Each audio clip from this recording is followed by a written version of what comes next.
Welcome to Pratap Classes. दोस्तों, Pratap Classes के YouTube channel पर आपका स्वागत है। तो आज है 29 अप्रैल 2024 और 29 अप्रैल 2024 के जितने भी इंडिया और वर्ल्ड के जो करंट अफेयर्स के क्वेश्चन बनते हैं, आज उनका अपने डिस्कशन करेंगे।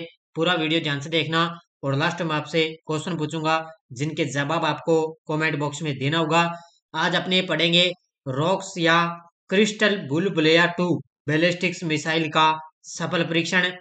कर्नल एडिसन नेपियो को भारत में अपना पहला रक्षा सलाहकार नियुक्त किया गया और 2024 में भारत ने सर्वाधिक फार्मास्यूटिकल उत्पादों का निर्यात किस देश से किया, इनकी आज हम चर्चा करेंगे पूरे लेटेस्ट न्यूज के साथ में।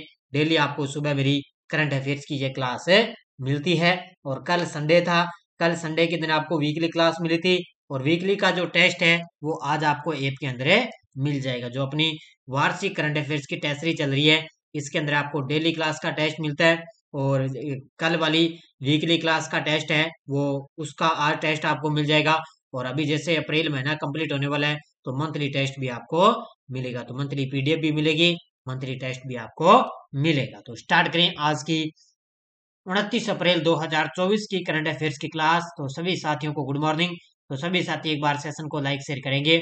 सबसे पहले हम जो शनिवार के दिन हमने करंट पढ़ा उसको रिवाइज कर देते हैं। 2024 बीएमडब्ल्यू ओपन टेनिस युगल का खिताब किसने जीता? तो भारतीय खिलाड़ी यूकी भांबरी और फ्रांस के खिलाड़ी हैं अल्बानो ओलिविटी। अमिताभ बच्चन के अलावा लता दीनानाथ मंगेशकर पुरस्कार से किसे सम्मानित किया गया? तो रणदीप हुड्डा को। वर्ष 2024 आईसीसी टी20 विश्व कप का ब्रांड एम्बेसडर किसे नियुक्त किया गया? तो हुसैन बोल्ट को। अब इसके अंदर कई साथी बोल रहे थे कि सर आईसीसी टी20 वर्ल्ड कप का जो ब्रांड एम्बेसडर वो नियुक्त किया है युवराज सिंह को। तो कई साथियों की बिल्कुल बात सही थी। अब मैंने दो दो जगह ये करंट का क्वेश्चन पढ़ा है। एक जगह तो मैंने देखा है हुसैन बोल्ट को भी ब्रांड एम्बेसडर नियुक्त कर रखा है और एक मैंने देखा है और युवराज सिंह को भी यहाँ पर ब्रांड एम्बेसडर नियुक्त किया गया है। तो मैं दोनों को आपके लिए क्लियर करके दोनों का मैं बढ़िया तरीके से आपको बता दूंगा इनमें से सही कौन सा है। तो फिलहाल आप दोनों ही मान लेना, यूसेन बोल्ट भी हो सकता है और युवराज सिंह भी हो सकता है। तो सतलुज जल विद्युत निगम ने देश के पहले बहुउद्देशीय ग्रीन हाइड्रोजन प्रोजेक्ट का उद्घाटन कहाँ किया? तो ये किया है हिमाचल प्रदेश के अंदर। नेक्स्ट देखो, अप्रैल 2024 में किसे भारतीय कुश्ती महासंघ के एथलीट आयोग का अध्यक्ष चुना गया? तो नरसिंह पंचम यादव को। आरबीआई के किस डिप्टी गवर्नर का कार्यकाल 1 साल के लिए बढ़ाया गया? तो टी रविशंकर का। किस देश के संगीतकार जया माइकल ने हवा में उड़ने वाली क्लेन विजन एयर कार से यात्रा करने वाले दुनिया के पहले शख्स बन गए? तो ये हैं फ्रांस देश के बन गए हैं। ये थे कल के क्वेश्चनों का, परसों के क्वेश्चनों का हमने रिवाइज कर लिया। डेली आपको मेरी करंट की क्लास मिलती रहेगी। तो स्टार्ट करें आज की करंट अफेयर्स की क्लास। पहला क्वेश्चन आपके सामने, हाल में भारतीय वायुसेना ने रॉक्स या क्रिस्टल बुलबुलेया 2 बैलिस्टिक्स मिसाइल का सफल परीक्षण कहां पर किया है? सबसे पहले आपको नाम याद रखना है। इसके दो नाम है, एक तो नाम है रॉक्स और एक इसको बोलते हैं क्रिस्टल बुलबुलेया 2। इसके दो नाम है और इसका सफल परीक्षण किया है भारतीय वायुसेना ने। वायुसेना ने ये क्या है, जो मिसाइल है ना, ये तस्वीर में आप देख सकते हो, ये हवा से सतह में मार करने वाली मिसाइल है और इसका सफल परीक्षण किया गया है अंडमान और निकोबार। कहां पर किया गया? अंडमान और निकोबार के अंदर इसका सफल परीक्षण किया गया। किसके द्वारा? भारतीय वायुसेना के द्वारा। अंडमान निकोबार द्वीप समूह में भारतीय वायुसेना द्वारा परीक्षण की गई मिसाइल इस्राइल मूल की क्रिस्टल मेज 2 है। एयर लॉन्च बैलिस्टिक्स मिसाइल है जिसे रॉक्स के नाम से भी जाना जाता है। तो बुलबुलेया या रॉक्स के नाम से इस मिसाइल को जाना जाता है। ये हवा से सतह तक मार करने वाली यह मिसाइल 250 किलोमीटर की दूरी तक लक्ष्य भेदने में सक्षम है मानी गई। तो ये हवा से लेकर सतह तक ये मार करने मिसाइल है, 250 किलोमीटर तक ये लक्ष्य भेद सकती है। भारतीय वायुसेना द्वारा सुखोई 30 लड़ाकू विमान से दागी गई यह मिसाइल ऊपर की ओर यात्रा करती है। तो ध्यान रखना, सुखोई 30 लड़ाकू विमान से इस मिसाइल का परीक्षण किया गया। वित्त वर्ष 2024 में भारत ने सर्वाधिक फार्मास्यूटिकल उत्पादों का निर्यात किस देश से किया है? वित्त वर्ष 2024 के अंदर भारत ने सर्वाधिक फार्मास्यूटिकल उत्पादों का निर्यात किस देश से किया? तो ये किया है सर्वाधिक यूएसए से। किससे किया है? सर्वाधिक किया है अमेरिका से। किससे किया है? अमेरिका देश से सर्वाधिक फार्मास्यूटिकल उत्पादों का निर्यात किया है। किसने किया है? भारत देश ने। देखो, वित्तीय वर्ष 2023-24 में भारत के फार्मास्यूटिकल निर्यात में जोरदार वृद्धि देखी गई है, जो पिछले वित्तीय वर्ष की तुलना में 10% की वृद्धि के साथ में $28 मिलियन तक ये पहुंच चुका है। तो पिछले वर्ष की तुलना में 10% की अब की बार वृद्धि हुई है और अब की बार इसके अंदर है $28 मिलियन तक ये इसका आंकड़ा पहुंच गया। इसमें संयुक्त राज्य अमेरिका, यूनाइटेड किंगडम, नीदरलैंड, दक्षिण अफ्रीका और ब्राजील सबसे टॉप पर ये 5 निर्यात स्थलों के रूप में उभरे हैं। तो सबसे टॉप पर अमेरिका से भारत ने सबसे ज्यादा निर्यात किया। भारत के कुल फार्मास्यूटिकल निर्यात में अमेरिका की हिस्सेदारी है 31% से भी अधिक है। ध्यान रखना, यह आंकड़ा पूछा जा सकता है। 31% से भी भारत ने फार्मास्यूटिकल निर्यात में अमेरिका की हिस्सेदारी है। हाल ही में 26वीं विश्व ऊर्जा कांग्रेस कहाँ आयोजित हुई है? तो अभी हाल ही में 26वीं विश्व ऊर्जा कांग्रेस का आयोजन किया गया है। ये आयोजित हुई है, ध्यान रखना। यह नीदरलैंड का एक शहर है, रोटरडेम। ऑप्शन नंबर डी है ना, ये नीदरलैंड का एक शहर है, ये रोटरडेम है। और वहां पर 26वीं विश्व ऊर्जा कांग्रेस है आयोजित हुई है। कहां पर है? नीदरलैंड के एक शहर में। देखो, विश्व ऊर्जा कांग्रेस का ये 26वां संस्करण है, जो 22 से लेकर 25 अप्रैल 2024 तक नीदरलैंड के रोटरडेम में आयोजित हुआ है। तो ये 22 से लेकर 25 अप्रैल तक चला था नीदरलैंड के रोटरडेम में। विश्व ऊर्जा परिषद और नीदरलैंड के आर्थिक मामलों और जलवायु नीति मंत्रालय द्वारा सह मेजबानी में इसका आयोजन किया गया। तो ये नीदरलैंड के जो आर्थिक मामले और जलवायु जो नीति मंत्रालय है, उसके सह मेजबानी में इसका आयोजन किया गया। इस वैश्विक कार्यक्रम की थीम है लोगों और ग्रह के लिए ऊर्जा को फिर से डिजाइन करना। क्या रही है? लोगों और ग्रह के लिए ऊर्जा को फिर से डिजाइन करना इसका मुख्य विषय रहा। भारत में इसका आयोजन हुआ था 1983 के अंदर नई दिल्ली में, और वहीं वर्ष 2026 में इसका आयोजन सऊदी अरब के रियाद में होगा।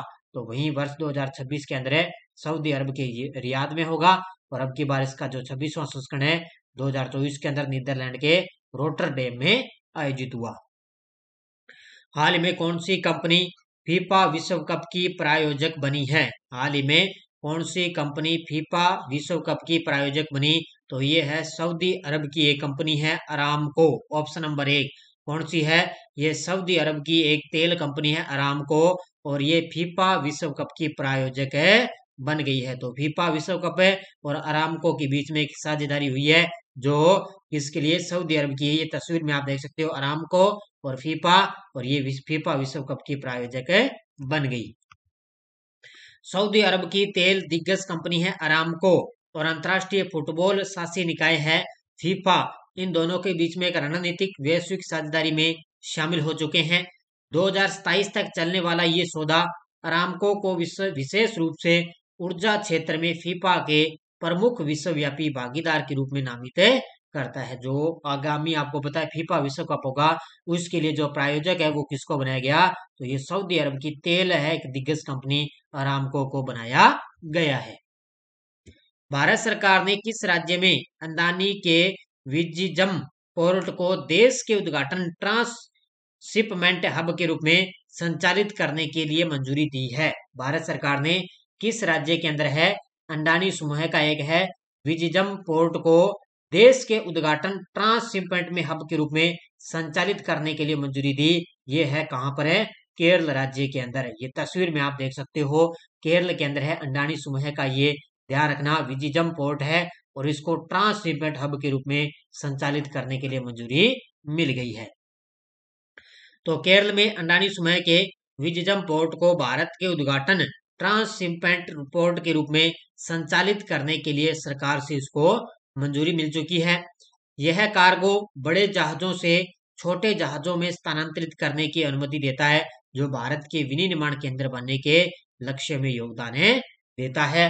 और वर्तमान के अंदर भारत के जो ट्रांसशिपमेंट है वो कार्गो का सबसे बड़ा हिस्सा कोलंबो और सिंगापुर जैसे विदेशी बंदरगाहों द्वारा नियंत्रित किया जाता है। यानी कि भारत का अगर वर्तमान में बात करें ना, तो भारत का सबसे बड़ा ट्रांसशिपमेंट कार्गो है ना, वो सबसे हिस्सा है कोलंबो और सिंगापुर जैसे विदेशी बंदरगाहों द्वारा यहाँ से नियंत्रित किया जाता है। और अब इसको भी ध्यान रखना, ये केरल के अंदर अब इसको भी मंजूरी मिल गई है। किस देश ने कर्नल एडिप्सन नेपियो को भारत में अपना पहला सलाहकार नियुक्त किया है? हाल ही में किस देश ने कर्नल एडिप्सन नेपियो को भारत में अपना पहला सलाहकार रक्षा सलाहकार नियुक्त कर दिया? तो ये किया है पोपुआ न्यू गिनी ने। Option number C. ये तस्वीर में आप देख सकते हो, ये है कर्नल एडिसन नेपियो और पोपुआ न्यू गिनी ने भारत के अंदर इनको अपना पहला रक्षा सलाहकार नियुक्त कर दिया। किसको किया है? पोपुआ न्यू गिनी ने। तो पोपुआ न्यू गिनी ने भारत के लिए अपना पहला रक्षा सलाहकार कर्नल एडिसन नेपियो को नियुक्त किया है। कर्नल एडिसन नेपियो ने भारत में पीएनजी के कार्यवाहक रक्षा बलों के प्रमुख हैं कमोडोर फिलिप पेलोवरे का स्थान लिया है। तो ये पहले थे प्रमुख थे कमोडोरो फिलिप पोलेवारा का स्थान लिया है किसने? कर्नल एडिसन नेपियो को नियुक्त कर दिया है। विदेश मंत्री एस जयशंकर को किसके द्वारा संपादित पुस्तक इंडियाज न्यूक्लियर टाइटन्स की एक प्रति मिली है? तो अपने विदेश मंत्री हैं, ये तस्वीर में आप देख सकते हो, ये विदेश मंत्री हैं अपने एस जयशंकर और इनके द्वारा अब किसके द्वारा संपादित पुस्तक है इंडियाज न्यूक्लियर टाइटन्स की एक प्रति मिली। तो ये दो व्यक्तियों द्वारा संपादित है, एक है सौम्या अवस्थी और एक है रिस्बना बरुआ। तो इन दोनों के द्वारा संपादित है, इसका उत्तर हो जाएगा प्रयुक्त दोनों। इनके द्वारा ये इंडियाज न्यूक्लियर टाइटन्स की एक प्रति इनको दी गई है।